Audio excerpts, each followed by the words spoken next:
নবী সাল্লাল্লাহু আলাইহি ওয়াসাল্লাম এই সওমটাকে রেখেছেন, মুহররম মাসের এই 10 তারিখের সওমটা, এবং তিনি বলেছেন যে আমি আশা করি এই সওম রাখার ফলে 1 বছরের গুনাহ আল্লাহ পাক মাফ করে দিবেন। এবং একজন সাহাবী এসে জিজ্ঞাসা করছিলেন যে কোন মাসের রোজা রমাজান মাসের পরে সর্বোত্তম। নবী সাল্লাল্লাহু আলাইহি ওয়াসাল্লাম বলছেন রমাজান মাসের পর সর্বোত্তম সওম হচ্ছে মুহররম মাসের সওম। 3-4টা বিষয় নবী সাল্লাল্লাহু আলাইহি ওয়াসাল্লাম কখনো ছাড়তেন না। ফজরের আগে 2 রাকাত সুন্নাত, মাসের 3 দিন রোজা রাখা আইয়ামে বীজের, তারপরে আপনার আরাফার সওম এবং এই যে মুহররম মাসের সওম। এই সওমগুলো নবী সাল্লাল্লাহু আলাইহি ওয়াসাল্লাম কখনো ছাড়তেন না। আরও এসেছে একটা বর্ণনা, আমি এটা পেয়েছি ফয়জুল কালামের মধ্যে, যে আশুরার সওম রাখার পাশাপাশি ওই দিন যদি আপনি পরিবার বর্গের উপর খরচ করেন, ইনশাআল্লাহ আপনাকে সারা বছর আল্লাহর পক্ষ থেকে রিজিকের প্রশস্ততা দেওয়া হবে। তো পরিবার বর্গের প্রতি আপনি খরচ করতে পারেন। এখন এই যে ঘটনা দেখেন, এই ঘটনার মূল পিছনে গল্প কি? জালেমের ধ্বংস, মাজলুমের মুক্তি, তাই তো? জালেমের ধ্বংস, মাজলুমের মুক্তি, এটাকে স্মরণীয় করে রাখার জন্য আল্লাহ রাব্বুল আলামিন এই আশুরার সওমটাকে রেখেছেন। নবী সাল্লাল্লাহু আলাইহি ওয়াসাল্লাম বলেছেন যে আমি যদি বেঁচে থাকি ইনশাআল্লাহ আগামী বছর 9 তারিখ বা তার পরে, একদিন আগে বা একদিন পরে আমি সওম রাখবো। কোনো বর্ণনা এসেছে একদিন আগে 9 তারিখে সওম রাখবো। তো আমরা দুটো রাখার চেষ্টা করবো। কয়টা? দুটো, হয় 9-10 অথবা 10-11 ইনশাআল্লাহ। আশা করা যে 1 বছরের গুনাহ আল্লাহ পাক মাফ করে দেবেন ইনশাআল্লাহ তাআলা। আর বেশি বেশি মুহররম মাসে সওম রাখতে পারেন, ইস্তেগফার করতে পারেন, তাসবিহ তাহলিল করতে পারেন, এবং এই মাসে যে ঘটনাটা ঘটেছে আপনার মুসা আলাইহিস সালাম এবং ফিরআউনের, এই ঘটনাটাকে চর্চা করবেন, এটাকে প্রসার করবেন, এর মধ্য থেকে শিক্ষাগুলোকে নিজের জীবনে বাস্তবায়ন করার চেষ্টা করবেন ইনশাআল্লাহ তাআলা। আল্লাহ পাক সবাইকে তৌফিক দান করুন, আমিন। শেষ করার আগে আমি এই কনক্লুসিভ জায়গাটাতে যাচ্ছি। দেখেন, এরপরেও কিন্তু বনু ইসরাইল শুধরে যায় নাই। তারা চোখের সামনে দেখলো যে ফেরাউন ডুবে মরল, তারা পার হয়ে গেল। ঠিক পার হয়ে যাওয়ার পরেই অল্প কয়েকদিনের ব্যবধানে তারা বাছুর পূজা শুরু করেছে। কি পূজা? সামেরি নামক একজন ব্যক্তি সোনা দিয়ে একটা মানে গরুর মূর্তি করেছিল, এই মূর্তি পূজা তারা শুরু করেছে এই মুক্তির মাত্র কয়েকদিন পরে। এটা সেই বনু ইসরাইল। তারপরে যখন মুসা আলাইহিস সালাম তাদেরকে রেখে গিয়েছেন তুর পাহাড়ে আল্লাহর সাথে একান্ত সাক্ষাতের জন্য, কথাবার্তা বলার জন্য, তাওরাত আনার জন্য, এই 40 দিনের ব্যবধানেই তারা আবার শিরক করা শুরু করেছে। মুসা আলাইহিস সালাম সেই তাওরাত এনে দেখেছেন যে তারা পথভ্রষ্ট হয়ে গেছে, এবং তিনি রাগে তাওরাত ছুঁড়ে মেরেছিলেন, এটাও কোরআনে আছে। এবং তার ভাই হারুন তার চুল এবং দাড়ি তিনি চেপে ধরেছিলেন, তোমাকে রেখে গেলাম, তুমি কি করলা? তখন হারুন আলাইহিস সালাম বলেছিলেন যে আমি আমার নিজের নফসের ভয় করছিলাম যে তারা আমাকে হত্যা করে ফেলতে পারে, অথবা বনু ইসরাইলের মধ্যে বিভক্তি সৃষ্টি হতে পারে, এই জন্য আমি কিছু বলতে পারি, আমি মাজলুম ছিলাম।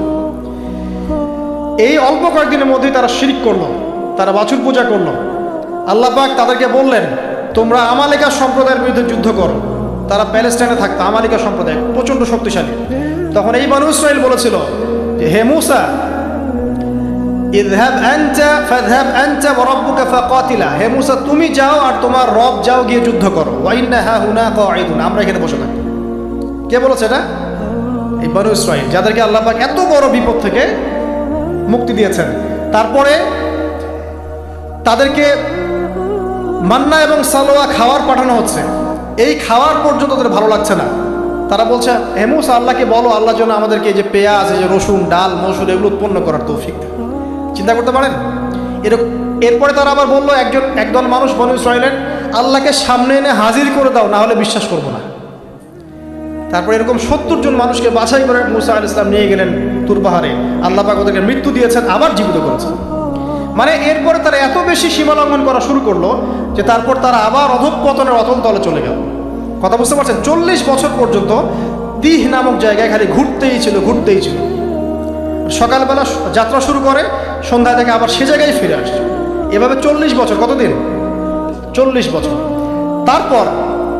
তারপর মুসা আলাইহিস সালাম ইন্তেকাল করলেন, এবং মুসা আলাইহিস সালামের কবর আমাদের নবী সাল্লাল্লাহু আলাইহি সাল্লাম দেখিয়ে দিয়েছেন যে ওই যে লাল ডিবি দেখা যায়, ওই লাল ডিবির উপরে মুসা আলাইহিস সালামের কবর আছে। মুসা আলাইহিস সালামের পরে ওই যে অমীমাংসিত যুদ্ধ আমালিকা সম্প্রদায়ের সাথে, এটার বাস্তবায়ন করেছেন পরবর্তীতে ইউশা বিন নুন নামে একজন নবী। কি নাম? ইউশা বিন নুন। তার নেতৃত্বে তালুত নামক সেনাপতি এই যুদ্ধের নেতৃত্ব দেন এবং ওদের দলের মধ্যে ছিল বড় যোদ্ধা, তার নাম জালুত। এটা সূরা বাকারার মধ্যে পাবেন। আর এই তালুতের আন্ডারে ছিল দাউদ আলাইহিস সালাম, যিনি তীর নিক্ষেপ করেছিলেন আর জালুতের চোখে গিয়ে লেগেছে। কথা বুঝতে পারছেন? এই যুদ্ধে ইউশা বিন নুনের নেতৃত্বে এই যুদ্ধে বনু ইসরাইল জয়লাভ করে ও হোলি ল্যান্ড, যেটাকে বলে পবিত্র ভূমি, তারা সেখানকার অধিবাসী হওয়া শুরু করে। আল্লাহ পাক তাদেরকে সেই জায়গা দান করেন এবং আল্লাহ পাক শর্ত দান করেন, তোমরা যদি সৎ থাকো এই জায়গা তোমাদের আন্ডারে থাকবে, কিন্তু অসৎ হও, সীমা লঙ্ঘন করো, আবার আগের মতো এখান থেকে তোমাদেরকে বের করে দেওয়া হবে। তারা কিছুকাল সৎ ছিল, তারপর তারা দুইবার সীমা লঙ্ঘন করেছে। কয়বার? 2 বার। এই 2 বার সীমা লঙ্ঘন করার কথা সূরা বনী ইসরাইলের মধ্যে আছে। বলা তাআলুনা উলুওয়ান কাবীরা লা তুফসিদুনা ফিল আরদি মাররাতাইন, দেখবেন পড়ে। একবার যখন সীমা লঙ্ঘন করলো তখন রোমানদের দ্বারা এরা মার খেয়েছে। রোমানরা এসে এদেরকে পিটিয়ে সেখান থেকে বের করে দিয়েছে। তারপরে আবার যখন সীমা লঙ্ঘন করলো তখন নেবুজাদনেজার নামক একজন রাজা, সে গিয়ে আবার এদেরকে বের করে দিয়েছে। বের করে ওদেরকে দাসত্বের শৃঙ্খলা আবদ্ধ করে ব্যাবিলনের কাছে নিয়ে এসেছে। এই জায়গাটা একটু ভালো করে বোঝেন। 2 বার সীমা লঙ্ঘন করেছে, আমি শেষ করছি। 2 বার সীমা লঙ্ঘন করেছে। একবার রোমানরা তাদেরকে শায়েস্তা করেছে, আর একবার নেবুজাদনেজার তারা শায়েস্তা করেছে। আচ্ছা, দ্বিতীয়বার শায়েস্তা করার পর তাদেরকে দাস বানিয়ে ইরাকে নিয়ে আসা হয়। কোথায়? ইরাকে, ব্যাবিলন এই সভ্যতায়। এবার বনু ইসরাইলরা আবার সেই দাসত্বে আসলো। যেই মিশরের দাসত্ব থেকে আল্লাহ পাক মুক্তি দিয়ে এখানে নিয়ে গেলেন, আবার সেই বনু ইসরাইল দাসত্বের শৃঙ্খলা আবদ্ধ হল। কথা কি বুঝতে পারছেন? অনেক লম্বা হিস্ট্রি। এবার এই দাসত্বের জীবন যখন চলছে তখন তারা আপোষে কথাবার্তা বলতো, চর্চা করতো। কি চর্চা? যে আমাদের তাওরাতে কিন্তু লেখা আছে একটা কথা। কি কথা লেখা আছে? যে একজন মসিহ আসবে আমাদের। কি আসবে? মসিহ। যখন সেই মসিহ আসবে, ত্রাণকর্তা, তখন আমরা আবার বিশ্বের রুলিং স্টেট হব, আবার সেই জায়গা দখল করতে পারব। এটা কোথায় লেখা আছে? তাওরাতে কিন্তু এখনো আছে, এখনো আছে টিল নাও। এবং আজকে সকালে আমি এগুলো পড়েছি, টাটকা কথা বলছি। তাওরাতে আমি নিজে দেখেছি, এখন এই কথা আছে যে আমাদের একজন ত্রাণকর্তা আসবে, যিনি আসলে কিন্তু আমরা আবার বিশ্বের শাসনভার ফিরে পাব। এটা কখন তারা আলোচনা করছে? যখন তারা এখানে দাস। এরপর আল্লাহ পাক সেই ত্রাণকর্তাকে পাঠালেন। তার নাম কি? ঈসা ইবনে মারইয়াম। মাশাআল্লাহ, ঈসা ইবনে মারইয়াম ছিলেন সেই মাসিহ। কিন্তু এরা সেই মাসিহকে চিনতে ভুল করলো, ব্যর্থ হলো। বরং তারাই আবার ঈসা আলাইহিস সালামকে হত্যা করার চেষ্টা করলো। আল্লাহ পাক বলছেন ওয়া মা কাতালুহু ওয়া মা সালাবুহু, তারা ঈসা ইবনে মারইয়ামকে হত্যাও করে নাই, ক্রুশবিদ্ধ করতে পারে না। বাল রাফাআহু আল্লাহু ইলাইহি, বরং আল্লাহ পাক তাকে তার কাছে উঠিয়ে নিয়েছেন। আমাদের এই সমাজে কাদিয়ানি যারা আছে, এরা কিন্তু বিশ্বাস করে না যে ঈসা আলাইহিস সালামকে উঠিয়ে নেওয়া হয়েছে। কথা বুঝতে পারছেন? কোরআন স্পষ্ট করে বলছে বাল রাফাআহু আল্লাহু ইলাইহি, আল্লাহ পাক তাকে তার কাছে উঠিয়ে নিয়েছেন। কিভাবে উঠিয়েছেন, কোন অবস্থায় তিনি আছেন, এটা জানার দরকার আছে আমার। আল্লাহ পাক উঠিয়ে নিয়েছেন এবং সশরীরে তিনি সেখানে কিভাবে জীবিত আছেন আল্লাহ ভালো জানেন। ওরা কিন্তু এটা বিশ্বাস করে না। আর এই ফেতনাগুলো দিন দিন ছড়িয়ে পড়ছে সমাজের মধ্যে। সতর্ক থাকবেন, খুব সতর্ক থাকবেন।